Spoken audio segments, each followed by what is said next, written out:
નમસ્કાર, હું છું રોયલ ખ્રિસ્તી અને આપ નિહાળી રહ્યા છો ગુર્જર સમય. કહેવાય છે કે ડોક્ટર ઈશ્વરનું સ્વરૂપ હોય છે. આજે આપણે એક એવા ડોક્ટર સાથે વાતચીત કરીશું કે જેઓ આણંદમાં આવેલી એક મલ્ટી સ્પેશિયાલિસ્ટ હોસ્પિટલમાં ગાયનેકોલોજીસ્ટ તરીકે પોતાની ફરજ નિભાવી રહ્યા છે. તે ઉપરાંત વાસદ સીએચસીમાં પણ તેઓ ક્લાસ 1 સુપ્રિન્ટેન્ડન્ટ ઓફિસર તરીકે 5 વર્ષ ફરજ નિભાવી ચૂક્યા છે. તો ચાલો આપણે આવ્યા ડોક્ટર પ્રિસ્સિલા સાથે આજે ગુર્જર સમયમાં વાતચીત કરીશું. અને ડોક્ટર પ્રિસ્સિલા, ગુર્જર સમયમાં આપનું હાર્દિક સ્વાગત છે. Thank you so much. Madam, અમારો પ્રથમ પ્રશ્ન એ છે કે આપને ડોક્ટર બનવાની પ્રેરણા ક્યાંથી અને કેવી રીતે મળી, અને આપે ડોક્ટરી ક્યાંથી પૂરી કરી? પ્રેરણા મને મારા ફાધર તરફથી મળી છે. મારા ફાધર સિનિયર સર્જન છે, ડોક્ટર જયંત મેકવાન. એમને અમે જોતા આવતા હતા, જો સ્કૂલમાં જોતા હતા, એમની સાથે હોસ્પિટલ જતા હતા, એટલે મેં જોયું કે જે કામ કરે છે એ ખૂબ જ સેવાનું કામ હતું. અને ત્યાંથી મને પ્રેરણા મળી અને મેં પૂના ભારતીય વિદ્યાપીઠથી મહારાષ્ટ્રમાં મેડિકલ મારું કમ્પ્લીટ કર્યું. ખૂબ સરસ. પુણેમાં અભ્યાસ કરતી વખતે એક યુવતી તરીકે ઘરથી દૂર રહેવાનો મેડમ આપને કેવો અનુભવ રહ્યો? યુવતી તરીકે 2001માં હું પોતે ગઈ હતી, જ્યારે અત્યારે જે સોશિયલ મીડિયાની જે ફેસિલિટી છે એ વખતે હતી જ નહીં, મોબાઈલ હતા, પણ તેમ છતાં અઘરું હતું. બીંગ ગર્લ અઘરું હતું, પણ પછી ભણતર સાથે ફ્રેન્ડ્સ બને એટલે તમને પ્રેરણા મળે અને એમ કરીને મેં મારા 5 વર્ષ પૂર્ણ કરી. સરસ, ખૂબ સરસ. મેડમ, આપનો આખો પરિવાર મેડિકલ ફિલ્ડમાં છે, બરાબર? અને આપના પિતા સર્જન છે, તો તેઓનો આપની પર કેટલો પ્રભાવ રહ્યો? એમનો જ પ્રભાવ હતો. અને કદાચ એમના લીધે, કારણ કે અમે નાના સ્કૂલમાં ભણતા ત્યારે પણ પપ્પા ઘણી વખત હોસ્પિટલના પેશન્ટ્સ રિગાર્ડિંગ ઇમરજન્સી કેસીસનું ડિસ્કશન કરતા, અને એના એ સાંભળીને કદાચ અમને પણ એવું થતું હતું કે અમારે બી પપ્પા જેવું જ બનવું છે. અને કદાચ એ જ રીઝન હતું આજે હું પણ એક ડોક્ટર તરીકે સમાજ માટે કંઈ કામ કરું છું. ખૂબ સરસ. મેડમ, આપના જીવનમાં એવી કઈ ક્ષણ હતી જ્યાં તમને એવું લાગ્યું કે હું સાચા અર્થમાં દર્દીઓ માટે જ બની છું? એવી એક ક્ષણ ન કહેવાય, ઘણી બધી ક્ષણ છે. જેમ કે મારા ફાધર સર્જન હતા અને એમણે સ્પેશિયલી મદ્રાસથી હેડ ઇન્જરી માટે ન્યુરોસર્જરી ટ્રેનિંગ લીધી. એટલે અમે જોતા કે ઇમરજન્સી કેસીસ આવે તો એ વખતે તો આ વાત છે કદાચ 30-35 વર્ષ પહેલા, મેં સ્કૂલમાં જોતી કે પેશન્ટ આવ્યું હોય, સિરિયસ હોય, બ્રેન હોય, ને પપ્પા સીધા એમને ઓટીમાં લઈને ઓપરેટ કરી દેતા. એટલે એ અને પછી એ જ પેશન્ટ અમે 5 દિવસ પછી ફરતું જોઈએ. એટલે એ જ એક વસ્તુ, એટલે હું પોતે પણ મારા પપ્પા મને ઓટીમાં સ્ટૂલ પર ઉભા રાખીને બતાવતા કે જો બેટા આ બ્રેન છે. ત્યારે તો કઈ બુદ્ધિમાં આપણને કઈ ખબર ના પડે નાનપણમાં, સ્કૂલ ડેઝમાં. પણ પછી એમ કહેતા એવું થયું કે ના, પપ્પાએ કર્યું છે ને આવું કંઈક કરવું છે, પપ્પા જેવું કરવું જોઈએ સમાજ માટે, લોકો માટે. આનાથી મોટી કોઈ સેવા ના હોય. સાચી વાત છે. મેડમ, આ સીએચસી પર આપણે જે ફરજ બજાવી, બરાબર, તો ગામની મહિલાઓ અને શહેરની મહિલાઓમાં આરોગ્ય અંગે સૌથી મોટો ફરક તમને કયો જોવા મળે? ગામની મહિલા અને શહેરની મહિલામાં અત્યંત મોટો તફાવત છે. તફાવત એટલો કે શહેરની મહિલાઓ પાસે એજ્યુકેશન થોડું ઘણું હોય છે, એ લોકો મોબાઈલ હોય છે, હવે તો મોબાઈલ આવી ગયા છે, સોશિયલ મીડિયા આવી ગયું છે, એટલે અત્યારે અવેરનેસ ખૂબ વધી ગઈ છે. એની સામે ગામની જે મહિલાઓ છે, પહેલા તો એમની પાસે અનફોર્ચ્યુનેટલી હું કહીશ એટલું એજ્યુકેશન હોતું નથી. એ એમના ઘર સંસારમાં હોય છે અને એના લીધે એમને એટલું નોલેજ નથી હોતું સ્ત્રી તરીકે. એમની તકલીફોને શેર કરવા માટેનું જે નોલેજ હોવું જોઈએ, એક તો એમને શરમ લાજ આવતી હોય એટલે એ શેર ન કરી શકે અને ત્યાં જ એ ઘણું બધું લોસ કરી લેતા હોય છે એમની હેલ્થમાં. તો આ મોટો તફાવત છે. ડોક્ટરીમાં આમ તો જોવા જઈએ ને મેડમ, તો ઘણી બધી અલગ અલગ પ્રકારના જે હોય છે કોર્સિસ ને ફિલ્ડ, તો આપે ગાયનેકોલોજીસ્ટ તરીકે જ આપે આ ડોક્ટરી કરવાનું કેમ પસંદ કર્યું? હા, આ ખૂબ જ સરસ ક્વેશ્ચન પૂછો તમે. હું જ્યારે સેકન્ડ યર MBBS માં હતી ત્યારે હું પુનાથી અવારનવાર આણંદ આવું, એટલે મારા ફાધર ને એવું કે મને પોતાને પણ આઈડિયા નતો મારે શું કરવું, એટલે એમણે મને એવું કીધું કે તું ગાયનેકની પાસે જઈને કામ કર, થોડું શીખ, જો કેવી રીતે છે. ત્યાં મેં પ્રથમવાર ડિલિવરી જોઈ અને જે ડિલિવરી થઈ, બાળક બહાર આવ્યું, એ જે ઘટના મેં જોઈ મારી લાઈફમાં પહેલી વાર, ત્યારે જ મેં ડિસાઈડ કરી દીધું હતું કે જો મારે કામ કરવું હોય તો સ્ત્રીઓ માટે કરવું છે અને એ પણ આ કામ કરવું છે. Very good. ઘણી મહિલાઓ પોતાનું દુઃખ વર્ષો સુધી કોઈને કહી શકતી નથી. એક ગાયનેકોલોજીસ્ટ તરીકે આ તમને કેટલું અસર કરે છે મેડમ?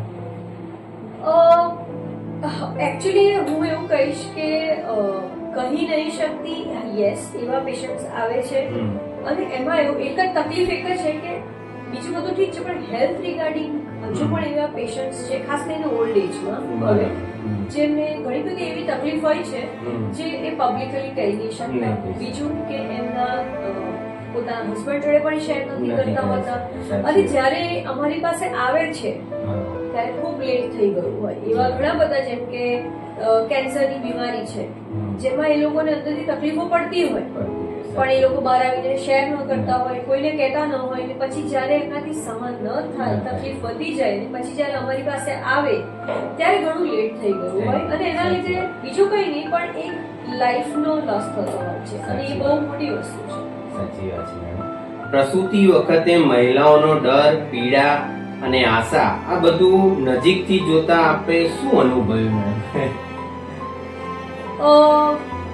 પીડા તો હવે આ હું અને એકચ્યુઅલીમાં કહેવામાં આવે છે કે લેબર પેઇન વર્લ્ડના 10 પેઇનમાં એક આવે છે. હા, સાચી વાત. પણ હું એવું માનું છું કે આ એક એવું પેઇન છે જે મેં જે જોયું છે કહું છું. જેવું એ પેઇન હોય, તકલીફ થાય, બધું થાય, પણ ધ મોમેન્ટ અમે બાળકને જ્યારે મધરને આપીએ છીએ, એ પછી મને આજ દિવસ સુધી યાદ નથી કે મારા કોઈ પેશન્ટ એવું કીધું કે મેડમ મને બહુ તકલીફ થઈ રહી છે. એ એના બાળકમાં એટલી બધી ઇન્વોલ્વ થઈ જાય કે એનું એ દુઃખ બધું જ કવર અપ થઈ જાય. એટલે હું એવું માનું છું કે પ્રસૂતિની પીડા એ એક સ્ત્રીના જીવનનો, એના શરીરનો એક હિસ્સો કહેવાય. અને એ સમય દરમિયાનમાં એને જ્યારે સપોર્ટ હોય એના રિલેટિવ્સનો, એટલે એ સમય નીકળી જતો હોય છે. અને સૌથી મોટી વસ્તુ 9 મહિના સુધી રાહ જોતી સ્ત્રીને એ બાળકના લીધે માં બની જાય છે. તો આઈ થિંક એ દુઃખ કઈ મોટું ન કહેવાય, અને એક ક્ષણની વસ્તુ છે જે એ આખી ખુશીમાં કન્વર્ટ થઈ જાય. સાચી વાત છે મેડમ. કયા આરોગ્ય વિષય પર સૌથી વધુ જાગૃતિની જરૂર છે મેડમ? મહિલાઓમાં અત્યારના સમયમાં જોઈએ તો એક સર્વાઇકલ કેન્સર, ગર્ભાશયના મુખનું કેન્સર જેને કહેવાય છે, એ એક ખૂબ મોટો પ્રશ્ન ઉભો થયો છે, જેની માટે અત્યારે વેક્સિન્સ અવેલેબલ છે. 14 થી 40 વર્ષની ઉંમર સુધીની સ્ત્રીઓ લઈ શકે છે, બાળકીથી લઈને સ્ત્રીઓ. એટલે એક છે, અને આ બહુ જ કોમન અત્યારે હેલ્થ ઇશ્યુ ઉભો થયો છે. પણ કદાચ હવે જો રેગ્યુલરલી આ વેક્સિન્સ લેવામાં આવશે કર્યો તરફથી, તો આમાં પણ આજથી બીજા 15 વર્ષની અંદર ઘણો બધો ફરક સારી રીતે જોવા મળશે. સાચી વાત છે મેડમ. વ્યંધત્વ સાથે સંઘર્ષ કરતી મહિલાઓને સમાજ ઘણીવાર સમજતો નથી. આપ તે વિશે શું કહેવા માંગો છો? વ્યંધત્વ એટલે કે ઇન્ફર્ટિલિટી, અને સમાજ તો હું એવું આજની સ્ત્રીઓમાં એટલું જોઉં છું ને હું પણ માનું છું કે સમાજનું આપણે એક મર્યાદા હોય, પરંતુ એમાં સૌથી નજીકનું તો એના હસબન્ડ છે, એના ઇનલોસ છે, એના પેરેન્ટ્સ છે. આટલાનું ઓપિનિયન મેટર કરતો હોય છે, એમનો સાથ મેટર કરતો હોય છે, અને મોસ્ટલી એમના હસબન્ડ એમની સાથે હોય. એટલે હું જેટલું જોઉં છું ચેકઅપ વખતે જે મારા પેશન્ટ્સ આવતા હોય છે, હવે એવા દિવસો નથી રહ્યા કે એક પુરુષ એઝ અ હસબન્ડ પોતાની પત્નીને સપોર્ટ ના કરે. એટલે એ પ્રશ્ન હવે બહુ જોવા નથી મળતો. 10 માંથી 8 જણા તો ખૂબ સારી રીતે ઇન્ફર્ટિલિટી ટ્રીટમેન્ટ માટે આવે છે. અને જ્યારે તમે ઇન્ફર્ટિલિટી કીધું, મારે એ પોઈન્ટ મૂકવો પડે કે હવે ઇન્ફર્ટિલિટીના કેસીસ પણ એટલે ખૂબ વધી રહ્યા છે. મેડમ, એક ડોક્ટર તરીકે જ્યારે કોઈ દંપતી વર્ષો પછી માતા પિતા બને છે ત્યારે આપ શું અનુભવો છો? હવે વર્ષો પછી માતા પિતા બને છે એ અનુભવ શબ્દોમાં તો ના કમ્પ્લીટ કરી શકાય. સાચી વાત. પણ એટલું કહી શકું કે એમનું આખું લાઈફ બદલે છે. ખાસ કરીને જ્યારે અમે બેબી ડિલિવર થાય અને જ્યારે ફાધર, અમે નોર્મલી ફાધરને આપતા હોઈએ હાથમાં, તો એ જે ઘડી હોય છે એ સમયે એક કહેવાય ને કે એનું આખું ફેસ, એનું આખું બધું બદલાઈ જાય છે, કે એની જવાબદારીઓ બધું એને દેખાઈ જાય. અને એ કદાચ આ પ્રશ્ન થોડો અઘરો પૂછો તમે, કારણ કે એ એક વસ્તુ એવી છે કે જે અનુભવની વાત છે. એમાં હું ગંભીર એટલું મારા તરફથી કહીશ, પણ એ જેને જે પસાર થાય છે એ જ જાણે છે. એટલે આઈ થિંક કહેવાય છે કે મા બાપ બનવું એ દુનિયાની સૌથી મોટી સુખની વાત છે. એટલે એ તો એવું હું તમને એટલું જ કહીશ કે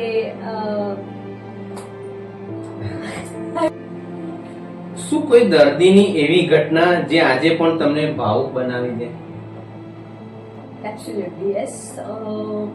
સ્થળ ના કહી શકું, પરંતુ હા. મારા લાઈફમાં એક પેશન્ટ જે આજે પણ મને યાદ છે, એની ડિલિવરી વખતે હા. અનફોર્ચ્યુનેટલી એ પેશન્ટની કન્ડિશન થોડી સિરિયસ થઈ ગઈ.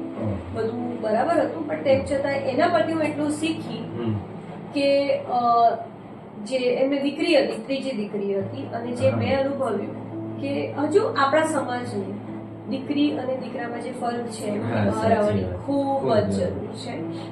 કારણ કે જ્યારે દીકરી આવે છે, બીજી હોય કે ત્રીજી હોય કે હા. ચોથી હોય, પણ એ જે માં છે એની માટે તો એ જ પીડામાંથી પસાર પસાર થવાનું થવું, હોય છે. સાચી વાત. તો એ સમયે દીકરી આવે તો પણ એ હું એવું કહીશ કે ખાસ કરીને એમના હસબન્ડ, એમના પતિ અને એમના જે નજીકના મમ્મી પપ્પા તો છોડો, પણ એમના સાસુ સસરા હોય, એમનો સ્ટ્રોંગ સપોર્ટ હોવો ખૂબ જ જરૂરી હોય છે.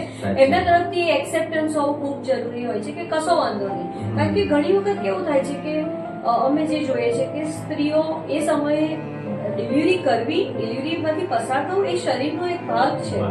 એ સમયે એક સ્ત્રીને ખૂબ જ સપોર્ટની જરૂર હોય, એનાથી ઘણો ચેન્જ આવી જાય. એટલે સ્વીકાર કરવો એટલે જ કહેવાય છે કે બેટી પઢાઓ બેટી બચાવો. સાચી વાત છે મેડમ. મેડમ 50 જેટલા ક્લિનિકલ સ્ટાફને આપ કેવી રીતે સંભાળો છો? આ તો અઘરો જવાબ છે, પણ મને એવું લાગે છે કે સમય સાથે અને હવે બીકોઝ હું પ્રાઇવેટમાં કામ કરું છું, મેં જે ગવર્મેન્ટ હોસ્પિટલમાં મેં જે કામ કર્યું છે as a superintendent class 1 gynaecologist, તો ત્યાંથી હું ખૂબ બધું શીખી છું. કઈ રીતે મેનેજમેન્ટ કરવું, ખાસ કરીને એડમિનિસ્ટ્રેશન વર્ક હોય, એડમિનિસ્ટ્રેશન થી લઈને ઓપરેટિવ વર્ક હોય, બધું સમય સાથે થોડું મારા બ્રધર છે, એ પોતે પણ સર્જન છે, અને થોડું એ કામ હેન્ડલ કરી લે, હું બીજું હેન્ડલ કરું, એ થઈ જાય છે, વર્ક તો હેન્ડલ થઈ જાય છે. ખૂબ સરસ. મેડમ, સિનિયર ડોક્ટર સાથે કામ કરતા આપ કઈ સૌથી મોટી બાબત શીખ્યા? કોન્ફિડન્સ. વેરી સિનિયર મોસ્ટ ગાયનેકોલોજિસ્ટની અંડરમાં બી મેં વર્ક કર્યું છે, અને આ તમે જ્યારે પ્રશ્ન પૂછતા હતા મને મારા એક સર યાદ આવ્યા, નામ નહીં લઈ શકું, પણ અમે એક ઓપરેશન કરી રહ્યા હતા, અને કદાચ હું પોતે કરતી હોઉં તો કદાચ અમે શરૂઆતના સ્ટેજમાં અમે તમે ગભરાઈ જાય, પણ એમણે મને એ વખતે એટલું જ શીખવાડ્યું કે પ્રિસિલા, એ ટાઈમ આપણું ફોકસ ખાલી અને ખાલી પેશન્ટનો જીવ બચાવવાનું હોય છે, અને એ સિવાય આપણે બીજે ક્યાંય ધ્યાન નહીં આપવું. અને ત્યારથી હું એ જ રીતે કામ કરતી આવી છું, અને કદાચ આ જ વસ્તુએ મને આટલા આગળ સ્ટેજ પર આ સંદર્ભે મને મદદ કરી છે. મેડમ, આપે પોતાની પ્રેક્ટિસ કરતા કામ અને અનુભવને વધારે મહત્વ કેમ આપ્યું? અનુભવ એમબીબી ગાયનેક બની હું પીજી પોસ્ટ ગ્રેજ્યુએશન પત્યા પછી મેં ઘણી બધી સિનિયર ગાયનેકની અંડરમાં વર્ક કર્યું છે, ત્યાંથી ઘણી જગ્યાએ અનુભવ બી સારો લીધા છે. એટલે એ અનુભવ પરથી હું એટલું સમજી કે હવે ગવર્મેન્ટમાં બી ઘણા વર્ષો કર્યા પછી પ્રાઇવેટમાં મારો આવવાનો એક જ ઉદ્દેશ્ય હતો કે પ્રાઇવેટમાં હું અલગ અલગ પ્રકારના પેશન્ટ્સ લઈ શકું છું, અને સમાજને જે જરૂરિયાત છે સ્ત્રીઓ માટેની, સ્ત્રીઓના હેલ્થ માટેની જે પ્રશ્નો ઊભા થાય છે, ખાસ કરીને એટલે આફ્ટર મેનોપોઝ, એમાં હું કંઈક હેલ્પફુલ થઈ શકું.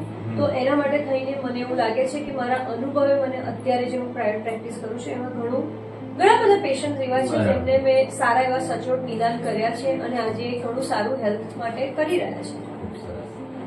ડોક્ટર તરીકે આપે સતત 14 વર્ષ સેવા આપી, તેમાં સૌથી મુશ્કેલ સમય કયો હતો મેડમ? મુશ્કેલ સમય તો મને યાદ નથી, કારણ કે મારા ફાધર હંમેશા જ્યારે મેં જ્યારે ગાયનેકોલોજી લીધું એઝ ગાયનેક તરીકે મેં પ્લાન કર્યો, ત્યારે પપ્પાએ મને એટલું કીધું હતું મારા ફાધરે કે આ ઇમરજન્સી બ્રાન્ચ છે, આમાં ગમે ત્યારે તારે રાત્રે જવું પડશે. એ સ્વીકાર્યું હતું. એટલે કદાચ તમારા પ્રશ્નનું 100% આન્સર નહીં કરી શકું, કારણ કે મને એવી કોઈ તકલીફ પડી નથી મારા કામમાં. હા, રાત્રે ઇમરજન્સી હોય ત્યારે એવું થાય કે આપણો પોતાનો પર્સનલ ટાઈમ બગડી રહ્યો છે, પણ પછી જ્યારે અમે ફોર એક્ઝામ્પલ મારું ઇમરજન્સીમાં કામ હોય, ડિલિવરી કરવું, સિઝેરિયન કરવું કે કોઈ બીજી ઇમરજન્સી તકલીફ, તો જ્યારે અમે બાળકને પોતાના એમના ફાધરને આપીએ છીએ ત્યારે અમારું બધું જ દુઃખ બધું દૂર થઈ જાય છે. એટલે તકલીફ તો હું નહીં કહું, ફોર શ્યોર એ તકલીફ તો નથી. I think it is a very noble profession જેમાં હું અત્યારે કામ કરી રહી છું, એટલે તકલીફ તો ના કહી શકું. મેડમ, આપના માટે વ્યવસાયિક સામાજિક અને વ્યક્તિગત જીવન વચ્ચેનું સંતુલન કેટલું મુશ્કેલ હતું? હવે મુશ્કેલ જે તમે કહો છો કે સામાજિક વ્યક્તિગત અમે ટાઈમ ના આપી શકીએ. ઘણી વખત એવું થતું હોય કે અમે ક્યાંક સામાજિક ફંક્શન્સમાં ગયા હોઈએ તો ડેફિનેટલી અમારે કોલ આવે, ઇમરજન્સી આવે તો અમે પાછા આવી જઈએ અમારા કામ માટે. ત્યારે અમને, કારણ કે જ્યારે અમારા ફોર અ ગાયનેકોલોજિસ્ટ પેશન્ટ લેબરમાં છે એ જ અમારી સૌથી મોટી ઇમરજન્સી, અને એનાથી વધારે હું એવું માનું છું અને કદાચ બધી ગાયનેકોલોજીસ્ટ આ જ માનતા હોય કે એ વખતે એક સ્ત્રીને સૌથી વધારે ટાઈમની જરૂર હોય. તો ત્યારે એ બધું તમારું બધા ખુશીના જે અમુક ટાઈમ હોય, ફંક્શન્સ હોય, એને અમે સાઈડ, એ વખતે કોઈ વિચાર જ ન આવે. એ વખતે એક જ થોટ હોય કે ઓકે આપણે જવાનું છે, પેશન્ટને ડિલિવર કરવાનું છે. એટલે એવી કોઈ મુશ્કેલી તો નથી પડી. હું નહીં કહું કે મુશ્કેલીનો સમય હતો, પણ yes private life, personal life એ અમે પહેલેથી જ મેન્ટલી એડજસ્ટ કરતા જ હોઈએ કે આ તો થોડું કોમ્પ્રોમાઇઝ થવાનું જ છે, એટલે અમને એટલું અઘરું ના થાય. અને બીજી પણ એક વાત કે લેડીઝમાં, સ્ત્રીઓમાં મોટા ભાગે બધા લેડીઝ ડોક્ટરો વધારે પ્રિફર કરતા હોય છે. તો આપના માટે આ એક, અને પેશન્ટ માટે પણ એક બેનિફિટ ઘણો સારો કહેવાય. યસ, બહુ જ ઇમ્પોર્ટન્ટ વસ્તુ છે. ફોર ધીસ ક્વેશ્ચન તમારો ખૂબ જ અગત્યનો હતો કે યસ, આ એક વસ્તુ છે કે એડ્યુકેટેડ હોય, નોન એડ્યુકેટેડ હોય, પણ મોસ્ટલી 10માંથી 9 સ્ત્રીઓ એવી હોય છે જે એવું કહેતા જ હોય છે. મારું ગૂગલ પર અકાઉન્ટ છે એના થ્રુ આવતા હોય છે. એ લોકોનું એવું જ કહેવું છે કે અમે લેડી ગાયનેકોલોજીસ્ટ સુધી ગયા. એમાં કેવું છે કે લેડી એ મને ઓળખતા નથી, હું એમને નથી ઓળખતી, પરંતુ એક સ્ત્રી ટુ સ્ત્રીનો એક જે ભાવ હોય છે, ટોક હોય છે, એમાં એક સ્ત્રીને જે અમુક વસ્તુ જે બધે ના કહી શકે એ અમારી સામે આવીને ખુલ્લા દિલથી બધું જ શેર કરી શકે. તો આઈ થિંક યસ, આ એક કદાચ એડેડ એડવાન્ટેજ કહી શકું. મેડમ, આજની યુવતીઓને આપ કેરિયર અને લગ્ન વિશે શું સલાહ આપશો? Good question. આજની યુવતીઓને કરિયર અને લગ્ન કરવાનું જ છે, એટલે અમુક ઉંમર નક્કી કરેલી છે જે બધા આપણા મોટા હોય એ જરૂર. હું નથી માનતી કે એ વસ્તુ જરૂરી છે, but at the same time લગ્ન એ સ્ત્રી માટે એના ટાઈમ પ્રમાણે એટલે થવું જોઈએ, કારણ કે સ્ત્રીની એક રીપ્રોડક્ટિવ એજ ગ્રુપ હોય છે. જેમ કે 45 થી 50 ની વચ્ચે એમનું મેનોપોઝ સ્ટાર્ટ થાય. 12 વર્ષથી 45 ની વચ્ચે એક એવો છે જ્યારે એ ભણતી હોય, એનું એડ્યુકેશન લેતી હોય, જોડે એનું લગ્નનું નક્કી થઈ રહ્યું હોય, બધું એક સાથે બહુ ભેગું થઈ જતું હોય. એ સમય દરમિયાન હું એવું માનું છું કે લગ્ન ભલે થતું એના ટાઈમે થવું જ જોઈએ, બાળકો બી થવા જોઈએ, કારણ કે એની એક એજ હોય છે, પછી એજ નીકળી જતી. પરંતુ એની સાથે તમારું ભણતર ચાલતું રહેવું જોઈએ. એજ્યુકેશન તો દરેક છોકરીએ, દરેક સ્ત્રીએ લેવું જ જોઈએ, કારણ કે જો એક સ્ત્રી ભણશે તો એ 1000ને એડ્યુકેટ કરશે. એટલે ડેફિનેટલી એણે એનું ઘર બી ચલાવવું જોઈએ, સંસાર ચલાવવો જોઈએ, બાળકોને બી એટલા સાર સંભાળ આપવી જોઈએ, પણ સાથે પોતાનું એડ્યુકેશન, પોતાનું ભણતર, પોતાનું ડિગ્રી એ મેળવવી બી એટલી જ જરૂરી છે. મેડમ, જાણવા મળ્યા મુજબ આપને ગલીના કૂતરાઓ પ્રત્યે ખૂબ જ સહાનુભૂતિ છે. આપ તેમના માટે જે કરી રહ્યા છો તેની પાછળનું કારણ શું? Okay, thank you first of all, તમને આ જાણવા મળ્યું. Yes, absolutely. હું ગલીના કૂતરા કરતા હું એવું કહીશ કે આઈ એમ એન એનિમલ લવર. હું એવું માનું છું કે ખાલી માણસોને જ હક નથી આપ્યો આ ધરતી ઉપર જીવવાનો, મજા કરવાનો. કૂતરાઓ બી પ્રાણીઓ, ઇન શોર્ટ કૂતરા નહીં કહું, પ્રાણીઓ, કોઈ બી પ્રાણી હોય, ગાય, ભેંસ, એમને પણ ભગવાને જ મોકલેલા છે અને એમનો પણ એટલો જ હક બને છે એમને જીવન જીવવા દેવાનો. એમને કોઈ તકલીફ હોય તો એ આપણે બિંગ હ્યુમન્સ, આપણી જવાબદારી બને છે, આપણાથી બને એટલું એમને મદદ કરી શકાય. અને મને પ્રેરણા, હું પહેલેથી તો આ નથી કરતી, પરંતુ એવું કહી શકું કે મારું પોતાનું એક ડોગ હતું જેને અમે અનફોર્ચ્યુનેટલી એના હેલ્થ ઇશ્યુઝમાં બચાવી ના શક્યા. અને ત્યારે મને એવું થયું કે મારા પોતાના ડોગને હું નથી બચાવી શકી 2019ની સાલમાં. તો હવેથી હું જે મારી આજુબાજુ જે સ્ટ્રે ડોગ્સ છે એમને બનતી મદદ કરીશ. આ મારું ડોગ જ મારી કદાચ પ્રેરણા હતી અને આજે પણ હું એ જ કરી રહી છું. ખૂબ સરસ વિચાર છે આપનો. એક ડોક્ટર તરીકે માણસોની સારવાર કરવી અને રસ્તાના પ્રાણીઓને ખવડાવવું શું આ બંનેમાં કોઈ સામ્યતા લાગે છે? સામ્યતા તો ન કહી શકાય, પણ યસ, જ્યાં જીવ બચાવવાનો આવે છે, બંને જીવ છે, માણસ બી જીવ છે, પ્રાણી પણ જીવ છે, પણ યસ, આપણી જવાબદારી પહેલા રસ્તામાં માણસ એક્સિડન્ટ થયો, પ્રાણીનો એક્સિડન્ટ થયો તો ડેફિનેટલી માણસ માટે આપણે 108 ને બોલાવીશું, કારણ કે એનો જીવ પણ એટલો જ ઇમ્પોર્ટન્ટ છે એની ફેમિલી માટે. પણ એની સાથે અત્યારે એટલી બધી પ્રાણીઓ માટે ફેસિલિટી થઈ ગઈ છે, એનિમલ હેલ્પલાઇન્સ, તો ડેફિનેટલી પ્રાણીને બી બચાવવું એ આપણી એક ફરજમાં આવે છે. પ્રાણીઓ પ્રત્યેની ક્રૂરતા વિશે સમાજને આપ શું સંદેશ આપવા માંગો છો? ક્રૂરતા વિશે હું સંદેશ એટલો જ આપીશ કે તમે જે કર્મ કરો છો, સારા કર્મ કરશો તો તમને એનું સારું ફળ મળશે. તમે ખરાબ કર્મ કરશો, અને ખાસ કરીને વોઇસલેસ એનિમલ્સ જે બોલી નથી શકતા, એમને તમે અનનેસેસરી છંછેડશો, મારશો, એ ક્યાંક ને ક્યાંક તમને તમારા જીવનમાં ક્યાંક એ કર્મ તમને તમારી સામે આવીને ઊભું રહેવાનું છે. જો તમે સારું કરશો તો તમારા જીવનમાં સારું, કારણ કે એ એક વોઇસલેસ સોલ છે, એને જીવ આપ્યો છે પણ એ બોલી નથી શકતો, તો એ આપણી જ જવાબદારી બને છે કે આપણે એમને આપણી રીતે હેલ્પ કરીએ. એટલે નહીં કે આપણને એનો ફાયદો થાય કે આપણે આ કર્મ કરીશું તો આપણને એનો ફળ મળશે, ના, પણ હું એટલું સમજુ છું કે જ્યારે હું એક પ્રાણીને દૂધ મૂકું છું, દહીં મૂકું છું, કે કંઈ બીમાર હોય તો ટ્રીટમેન્ટ કરાવું છું, તો મારા સોલ, મારી આત્માને ખુશી મળે છે. કદાચ હું એટલે જ હું કરી રહી છું. એમાં હું કદી એવું નથી વિચારતી કે ઓકે આ કરીશ તો મને આનો બેનિફિટ થશે. ઇન શોર્ટ, માણસનું કર્મ છે સારું કરવું, આપણે એ રીતે કરતું રહેવું છે. સાચી વાત છે મેડમ. મેડમ, એક ડોક્ટર તરીકેની ફરજ દરમિયાન કોઈ એવી ક્ષણ આવી જ્યાં તમે અંદરથી તૂટી ગયા હો? હા, એટલે આટલા વર્ષોમાં 2014 હું પ્રાઇવેટ પ્રેક્ટિસ કરું છું, અને એ દરમિયાન કદાચ 1 કે 2 વખત એવું થયું છે જ્યારે એવી પરિસ્થિતિ થઈ જાય, પેશન્ટ થોડું સિરિયસ થઈ જાય, ત્યારે થોડુંક તમારી રિસ્પોન્સિબિલિટી પેશન્ટ તરફ વધી જતી હોય છે. પરંતુ એ સિવાય જે અમારી જવાબદારી હોય છે તે અમે પૂર્ણ કરતા જ હોય છે. આપના જીવનની એવી કઈ મૂડી છે જેના માટે તમે ક્યારે બાંધછોડ ના કરી હોય? પ્રામાણિકતા, કામ માટેની પ્રામાણિકતા. સાચી વાત. અને ગમે તે થાય, હું જે સ્પષ્ટ હોય એ કહેવું જરૂરી હોય છે પેશન્ટને, કારણ કે પેશન્ટ તમારી પાસે ખૂબ જ આશાઓ લઈને આવતું હોય છે, ત્યારે તમે તમારી પ્રામાણિકતાના આધારે જ તમે આગળ એમને મદદ કરી શકો છો.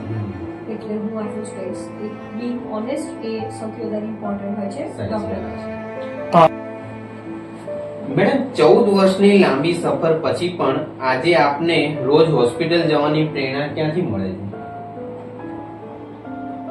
પ્રેરણા મને માત્ર, હું પોતે એક ડોક્ટર છું, ગાયનેક છું, અને મારે આજે એક નવી સ્ત્રી આવશે જેને કોઈ બીજી તકલીફ હશે અને મારે એનું સોલ્યુશન લાવવાનું છે, બસ આની ઉપર હું મારું ડેલી સવારે ઉઠું છું ત્યારે મારા માઇન્ડમાં આ થોટ હોય કે કદાચ આજે કોઈને મારી જરૂર હશે, અને ત્યાં મારે મારા ઓફિસમાં બેસવું જરૂરી છે, કારણ કે પેશન્ટ આવશે, એના પ્રશ્નનું સોલ્યુશન હું આપીશ. આ મારી પ્રેરણા છે. સાચી એક વાત. સ્ત્રીની પ્રેરણા છે. દર્દીઓ માટે કામ કરતા કરતા શું આપ પોતાની માટે સમય કાઢી શકો છો? Yes, good question. દર્દીઓ માટે હા, એટલે ખાસ કરીને હું એમ કહું કે કાઢી લઈએ છીએ અમે અમારા માટે. અમારે ઘણા પેશન્ટ એવું બી કહેવું પડે છે કે અમે પણ ડોક્ટરની ઉપર અમે બી માણસ છીએ, એટલે અમને બી અમારો પોતાનો સમય જોઈતો હોય, એટલે કાઢી લઈએ અમે અમારી રીતે થોડો ટાઈમ એડજસ્ટ કરી લઈએ. એડજસ્ટમેન્ટથી જ બધું ચાલતું હોય. 100%. આપના જીવનની સૌથી મોટી કમાણી શું છે? પૈસા, પ્રતિષ્ઠા કે લોકોનો વિશ્વાસ? વિશ્વાસ. વિશ્વાસ. પૈસા તો જ્યારે અમે ડોક્ટર બનવા ગયા ત્યારે એવી રીતે તો અમે બનવા જ નતા ગયા કે કમાવું છે, કારણ કે એ તો ખોટી વાત છે. ડોક્ટર બનવા પાછળનું માત્ર એક જ કારણ હતું કે મેં મારા ફાધરને જોયા હતા, અને બીજું કે આ એક જ એવું પ્રોફેશન છે which is known as a noble profession, જેમાં તમે પૈસા કમાવો એ આખી અલગ વસ્તુ છે, પરંતુ તમે એક લાઈવ બોડી ઉપર કામ કરો, એક જીવિત વ્યક્તિ ઉપર કામ કરી રહ્યા છો, જે દરેક પ્રોફેશનમાં નથી હોતું, અને it is a noble profession. જ્યારે એ પેશન્ટ સાજું થઈને ઘરે જાય છે, એ જ અમારી પ્રેરણા છે, અને એના ઉપર જ અમે કામ કરીએ છીએ. 100%. સાચી વાત છે મેડમ. દેશની દરેક મહિલાઓ માટે આપનો શું સંદેશ હોઈ શકે? દેશની દરેક મહિલાઓ માટે કરતા હું દુનિયાની દરેક મહિલાઓ માટે મારો એક જ સંદેશ છે કે સૌથી પહેલા સ્ત્રી તરીકે તમારી જે ફરજો છે તમે પૂરી કરો, તમે તમારું કામ કરો, તમે ભણો, તમારો સંસાર ચલાવો, તમારી જવાબદારી તમારા સંસાર સાથે પણ છે અને તમારા હેલ્થનું સૌથી વધારે ધ્યાન રાખો. જ્યાં તમને લાગે છે, આજે તો સોશિયલ મીડિયા પ્લેટફોર્મ છે એના ઉપર ત્યાં ખૂબ અવેરનેસના વિડીયોઝ આવતા હોય છે, રીલ્સ આવતા હોય છે, એના સંદર્ભે બી તમે શીખી શકો છો. અને at the same time 35 years પછી હું એવું કહીશ કે દરેક સ્ત્રીએ ગાયનેકોલોજીસ્ટ પાસે જઈને એક રેગ્યુલર ફોલોઅપ ચેકઅપ કરાવવું ખૂબ જરૂરી હોય છે કે જેથી કરીને એ એની હેલ્થને ખૂબ સારી રીતે આગળ હેલ્થ સારી રાખી શકે, જેના લીધે એ સમાજમાં એ હેલ્પફુલ થઈ શકે. સાચી વાત છે. મેડમ, હવે અમારો એક છેલ્લો પ્રશ્ન કે સાચો ડોક્ટર કોણ હોય શકે? સાચો ડોક્ટર એ જ હોઈ શકે જે સાચી સલાહ આપે અને એક પેશન્ટ કે જે ખૂબ જ બધી આશાઓ લઈને આવતું હોય છે અને કહેવાય છે કે ભગવાન એક ડોક્ટર એક ભગવાન જ છે, ભગવાનનું સ્વરૂપ જે બી કહેતા હોય એવું તો ના હોય ડોક્ટરને, પરંતુ હું એટલું કહીશ કે સાચો ડોક્ટર એ જ હોઈ શકે કે જે પૂરેપૂરી નિષ્ઠા પ્રામાણિકતાથી પોતાની ફરજ બજાવે અને જે પેશન્ટ તમારી પાસે આવ્યું છે પ્રશ્નો લઈને એનું સોલ્યુશન એને આપી શકે પ્રામાણિકતાથી, એક સાચો ડોક્ટર છે. ખૂબ સરસ. મેડમ, ગુર્જર સમય સાથે વાત કરવા માટે આપનો પુષ્કળ આભાર. આપની સાથે વાત કરીને ખૂબ જ સરસ આનંદ થયો, ઘણું બધું જાણવા મળ્યું અને વાતો પરથી એટલું તો ચોક્કસ જાણવા મળ્યું કે આપ એક ડોક્ટર ગાયનેકોલોજીસ્ટ અને એક પ્રાણી પ્રત્યેના પ્રેમને લઈને આપ ખૂબ જ લાગણીશીલ અને ખૂબ સારા ડોક્ટર છો જ, એ હું સ્પષ્ટપણે કહી શકું. Thank you so much. ધન્યવાદ. Thank you so much.